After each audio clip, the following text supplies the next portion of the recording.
자, 날씨가 너무 좋은데 한 주간 모두 평안하셨습니까? 네.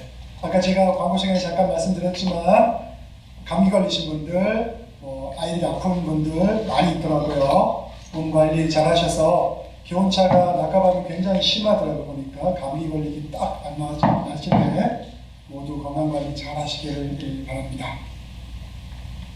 우리가 예배하는 신앙 공동체이지 않습니까? 그쵸? 교회는 예배하는 신앙 공동체인데 오늘 우리가 함께 읽은 이 사도행전 2장 42절에서 47절은 이러한 예배 공동체, 기독교 예배 공동체의 모형이 어떤 것인지를 우리들에게 보여주고 있는 성경의 말씀이라고 할 수가 있습니다. 자, 그래서 오늘 본문을 통해서 우리가 초기 기독교 공동체의 특징을 좀 살펴볼 수가 있는데 오늘 본문은 초기 기독교 공동체의 특징을 몇 가지 요약해 주고 있습니다.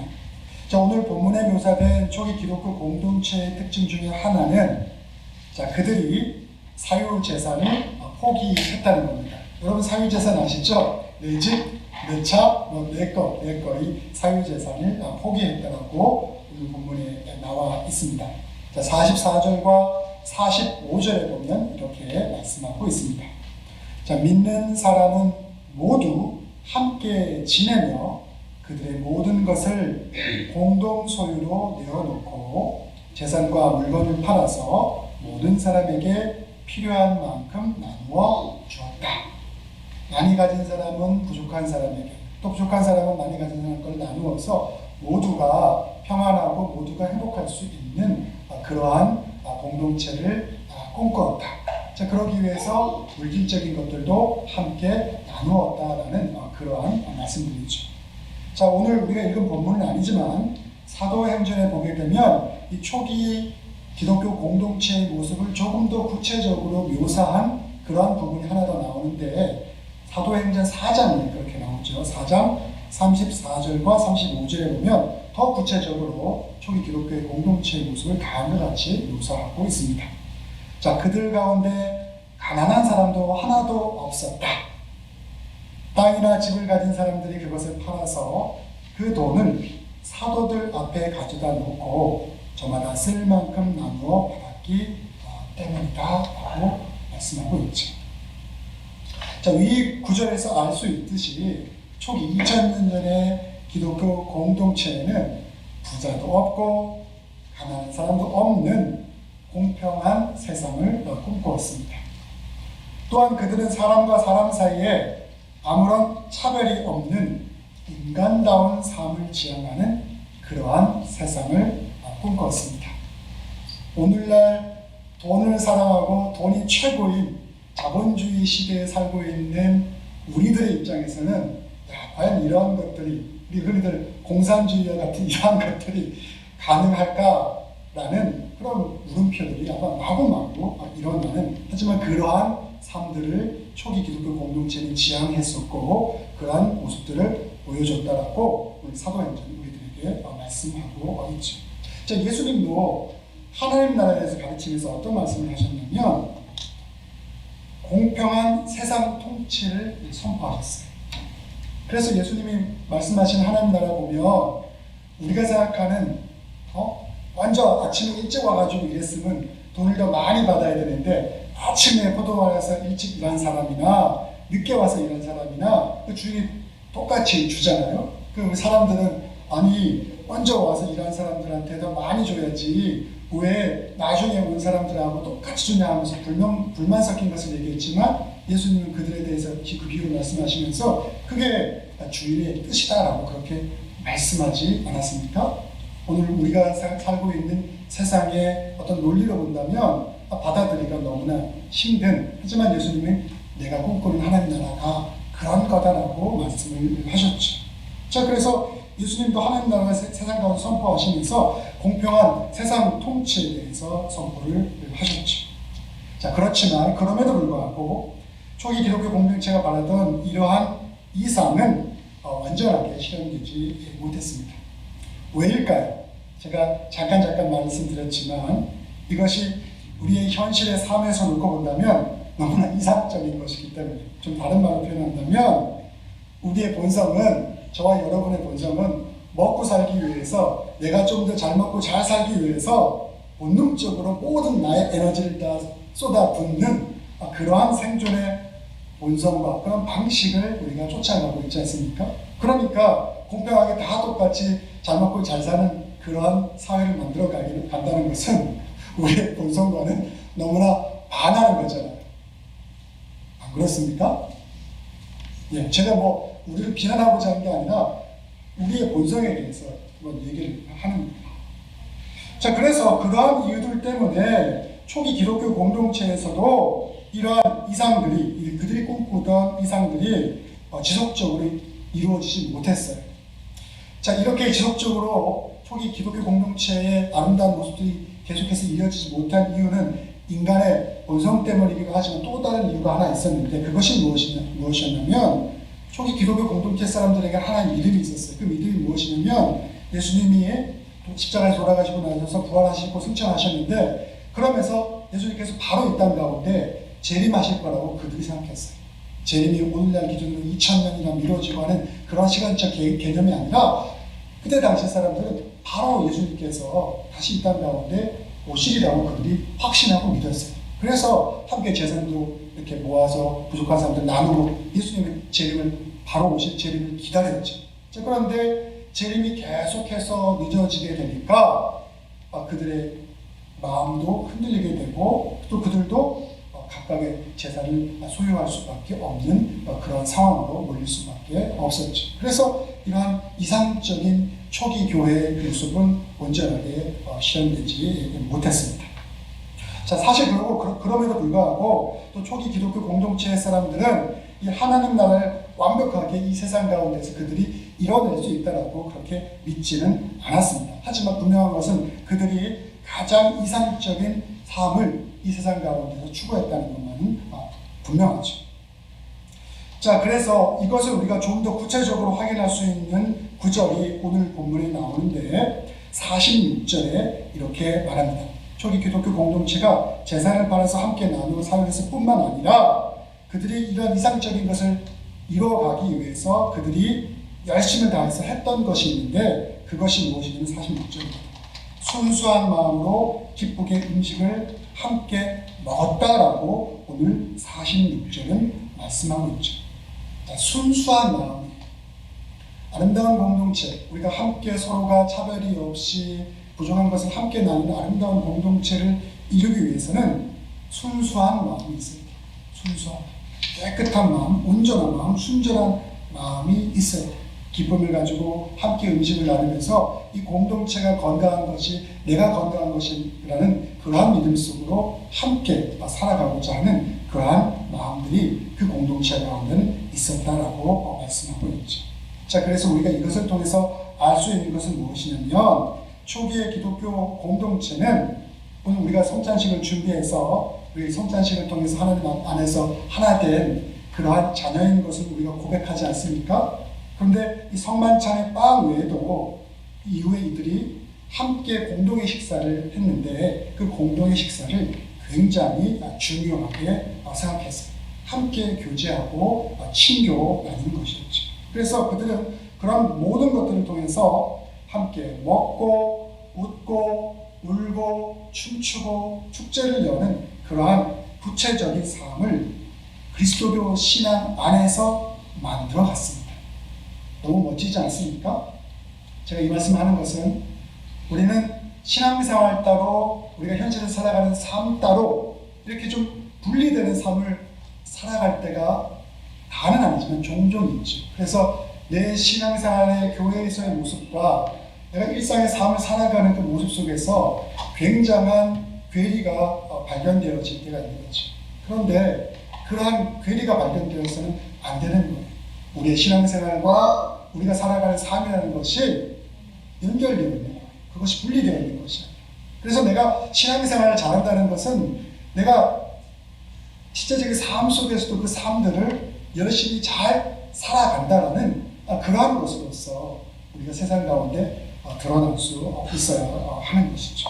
즉 이것을 초대 교회의 공동체의 모습은 함께 웃고 울고 춤추고 축제를 만들어가면서 신앙을 통해서 그러한 삶들, 자신들의 삶들도 아름답게 만들어 갔다는, 그러니까 종교적인 삶, 교회에 살아가는 삶, 그리고 내가 살아가는 삶이 분리되어서 따로따로 가는 게 아니라 같이 갔다라는 그러한 의미를 것들을 보여주고 있는 것이죠. 자, 그래서 오늘 본문은요, 우리들에게 초기 교회가 기독교 공동체가 물질적인 평등, 현실적인 삶 가운데 추구하는 거죠. 그리고 또 신앙생활, 구체적인 삶의 친교를 통해서 우리가 공동체를 구성했는데 이것이 초기 기독교 공동체를 이루는 핵심적인 요소였다는 것을 우리들에게 다시 한번 확인시켜주고 보여주고 있는 것이죠. 그래서 우리도 이러한 모습들을 회복할 수 있을, 우리의 신앙생활과 우리 현실적인 삶이 분리되어서 따로 가는 삶이 아니라 그것이 연결되어서 균형을 맞추고 하나가 되어서 그 안에서 풍성, 신앙생활이 우리 현실의 삶의 풍성함을 만들어낼 수 있는, 이루어갈 수 있는 그러한 모습으로서 우리가 함께 가야 되는 것을 오늘 본문 우리들에게 말씀하고 있는 것이죠. 자, 그래서 오늘 본문을 조금 더 깊게 들어가 본다면 우리가 처해 있는 구체적인 삶의 현실과 이 기독교 신앙 안에서 우리는 살아간다는 것을 분명하게 말씀하고 있고, 오늘 본문은 그러한 삶의 모습을 더욱더 구체적으로 우리들에게 보여주고 있죠. 더 나아가서 오늘 본문은 이렇게 말씀을 하고 있어요. 자, 초기 기독교 공동체는 42절에 보면 사도들의 가르침을 들었으며, 그리고 성전에 모여서 빵을 나누고 46절에 나오죠. 하나님을 찬양하였다. 47절에 이렇게 말씀하고 있어요. 그래서 초기 기독교인들이 그들의 신앙생활을 통해서 추구했던 것이 있는데, 그것이 무엇이냐면 하나님과 하나 되는 것을 그들이 추구했어요. 그러니까 예배를 통해서도 우리가 추구해야 되는 것이 하나님과 하나 되는 것을 추구해야 되는 거죠. 여러분, 예배가 무엇이라고 생각하십니까? 예배라는 것이 신앙생활 속에서 하나님과 하나됨을 종교적 의식을 통해서 형상화하는 것, 이것이 바로 예배라고 할 수가 있습니다. 그래서 우리는 다음과 같은 질문을 한번 우리 스스로에게 좀 해봐야 되는데, 이러한 질문이죠. 나는 예배를 통해서 거룩한 존재인 주님을 경험하고 있는가? 매번은 아니더라도 하지만 나는 예배를 통해서 거룩한 존재인 주님을 경험하고 있는가? 나는 예배를 통해서 내 스스로가 조금 더 거룩해지고 성숙해지는 그러한 경험들을 하고 있는가? 그러니까 예배를 그냥 왔다 갔다 하는 것이 아니라 하나님에게 집중함을 통해서 이러한 것들을 체크하고 나의 성장을 도모할 수 있어야 한다는 것을 말씀해주고 있는 것이죠.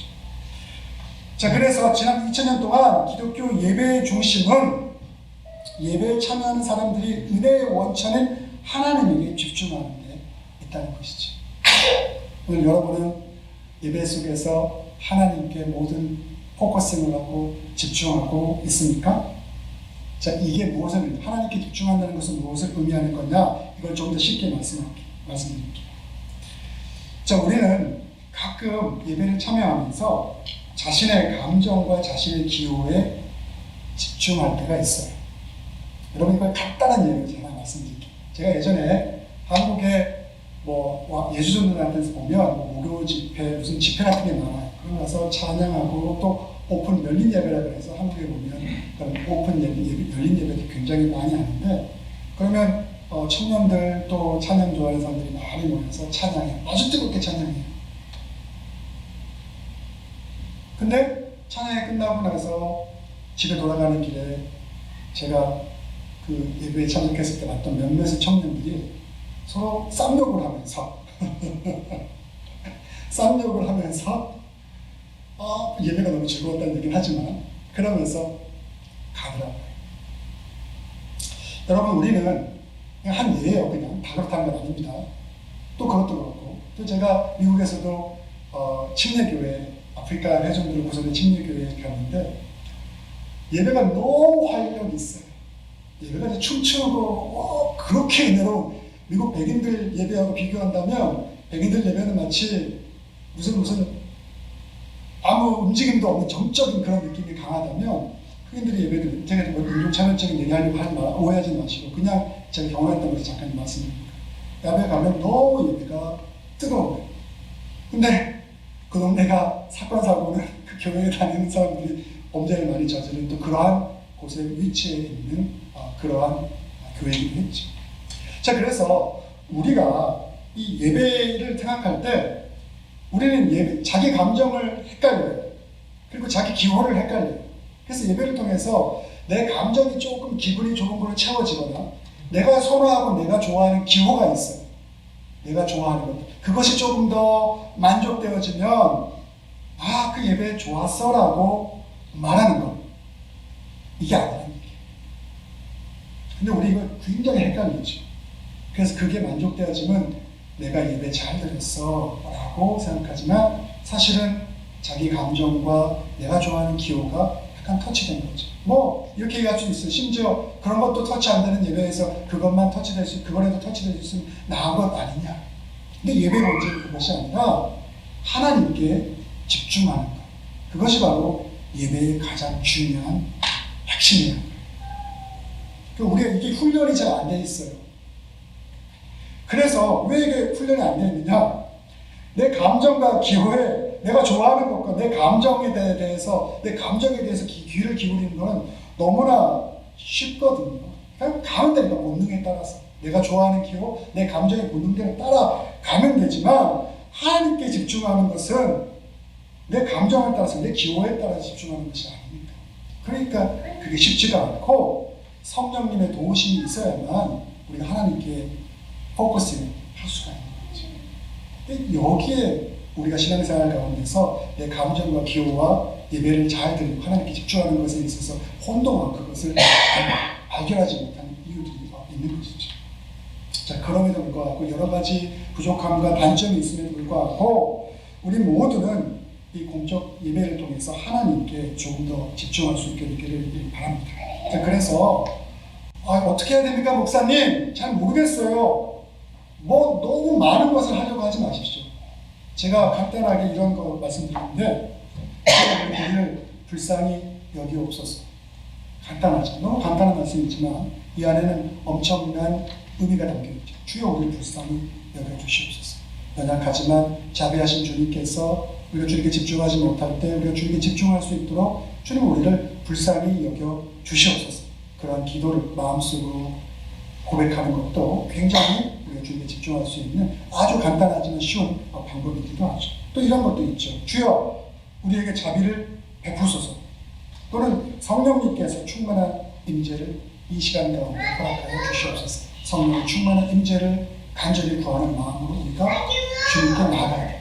그렇게 될 때 우리가 하나님께 포커싱할 수 있는 그러한 은혜가 임하게 되는 것이죠.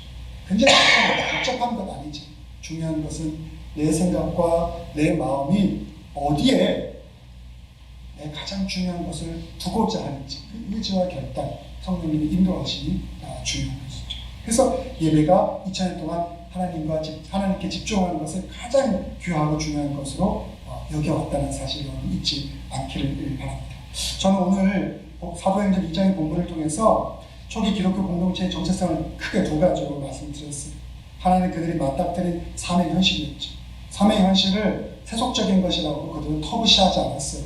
현실 가운데 고통을 느끼는 사람들이 있다면 그들의 고통을 경감하기 위해서 함께 그들의 물질을 나누고 손해를 함께 했던 것을 분명하게 보여주고 있어요. 또 다른 하나는 무엇이냐면 그들은 그러한 현실적인 삶을 살면서도 신앙 공동체로서의 분명한 모습을 가지고 있었다는 거예요. 신앙인으로서의 모습을 정체성을 그들은 또한 가지고 있었다는 거죠. 그런데 우리는 이 두 가지 모습, 삶의 현실과 신앙 현실을 각각 분리시키려고 하는데 그 둘은 분리된 것이 아니라 상호 연결되어 있던 것이고 사도행전에 나오는 초대교회의 공동체의 모습은 그것이 연결되어 있다는 것을 우리들에게 분명하게 보여주는 것들을 우리에게 말씀해주고 있는 것이죠. 그래서 우리는 이것을 잘 깨닫고 어떻게 하면 나의 신앙생활과 나의 현실의 삶이 분리되는 것이 아니라 그것을 통해서 더 풍성한 것을 우리가 이루어 나갈 수 있을까? 이 부분을 고민할 수 있어야 합니다. 여러분은 어떻게 생각할지 모르겠지만 이 땅에 살아가는 우리의 모든 삶은 하나님과의 영적인 관계를 통해서 진정한 의미를 찾을 수 있다고 저는 확신하고 있습니다. 여러분들은 어떻습니까? 하나님과의 영적인 관계를 통해서 진정한 의미를 찾을 수 있다. 이것 때문에 우리가 신앙생활 하는 건 아닙니까? 여러분 왜 신앙생활 하십니까? 하나님과 영적인 관계를 통해서 우리 삶의 진정한 의미를 발견하고 찾기 위해서 우리 신앙생활. 또한 우리의 신앙은 우리가 살아가는 구체적인 현실의 삶을 통해서 우리가 그 실체를 얻을 수가 있어요. 내가 신앙생활 잘한다고 하고 교회 열심히 출석하고 뭔가 한다고 하지만 결국에 그 신앙생활이라는 것은 우리의 삶의 현실 속에서 구체성을 가지게 될 때, 그 안에서 열매를 맺게 될 때 그것이 우리의 바른 신앙생활인 것을 보여주는 것이죠. 그래서 초대 교회의 공동체의 모습이 하나님께 찬양에 감사의 기도만 듣고 예배만 드리는 것이 아니라 부족하고 필요한 것이 있다면 자신의 것을 내어줌을 통해서 그 현실적인 부분까지도 채워주려고 노력했던 것이죠. 그래서 우리의 삶과 신앙생활이 별개로 가는 것이 아니다는 것을 계속해서 말씀합니다.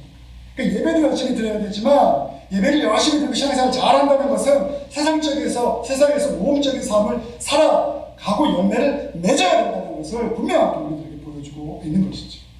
그래서 삶의 현실과 신앙은 구분되어 있는 것이 아니다. 물론 다른 것처럼 보여지고 그러한 특성을 가지고 있지만 그것은 연결되어 있고 결국에 그 안에서 풍성한 것을 우리가 만들어가고 열매를 맺을 수 있어야 된다고 오늘 이 초대교회의 모습을 보여주고 있는 것이죠. 다시 말해서 쉽게 말해서 삶이 예배이고 예배가 곧 삶인 그러한 삶들을 살아가라고 우리들에게 말씀을 주고 있는 것입니다. 자, 오늘 메시지를 좀 요약하도록 하겠습니다. 오늘 본문이 우리들에게 주는 교훈이 무엇입니까? 우리의 삶이 예배라고 하는 것은 어떤 의미를 담고 있는 것입니까? 우리가 신앙생활을 잘한다는 것은 우리의 삶 가운데 기쁨과 평화가 가득하도록 우리의 삶을 만들어 나아가는 것입니다. 뭐라고요? 기쁨과 평화가 가득하다. 기쁨이 있어야죠. 우리 삶에 평화가 있어야죠. 또한 우리의 예배가 삶이라는 것은 우리가 예배를 통해서 종교적인 자기 만족에만 머물지 말고 생명의 풍성을 맺을 수 있는 그러한 역동성을 우리가 찾아 나아갈 수 있어야 하는 것을 말씀하고 있는 거예요. 내 귀가 즐겁고 내 감정과 내 기호가 즐거우라고 우리가 신앙생활하는 것 아니지 않습니까? 우리가 생명의 풍성한 열매, 그 역동성을 우리의 삶 가운데 만들어가고 그것을 통해서 더 큰 풍성함을 이 사회 가운데, 공동체 가운데 만들 것을 우리들에게 주님이 요청하시고 바라고 있는 것이고 그것이 우리에게 기쁨이 되어야 되는 것이죠. 오늘 우리가 본 이 초기 기독교 공동체는 이러한 모습을 우리들에게 분명하게 보여주고 있습니다. 저는 우리 가정과 교회와 국가와 사회가 이러한 초기 기독교 공동체의 모습을 조금 더 이해하고 이 모습에 한 발자국 더 가까이 다가갈 수 있는 그러한 복으로 차고 넘치기를 간절히 바랍니다. 기도하겠습니다. 사랑과 은혜가 많으신 아버지 하나님, 우리의 신앙생활과 우리의 현실의 삶이 분리되어 있는 것이 아니라 그 안에서 생명의 충만함이 발견되어져서 하나님, 우리의 신앙생활이 우리의 삶 가운데 풍성한 열매를 맺을 수 있는 그러한 역동성이 날마다 차고 넘칠 수 있도록 주님 우리를 불쌍히 여기시고 우리를 도와주시옵기를 간절히 바라고 소망하고 원하옵나이다. 이 모든 것을 이루어질 줄 믿사오며 이 모든 말씀 사랑과 은혜가 많으신 예수님의 이름으로 기도드렸사옵나이다. 아멘. 자, 지금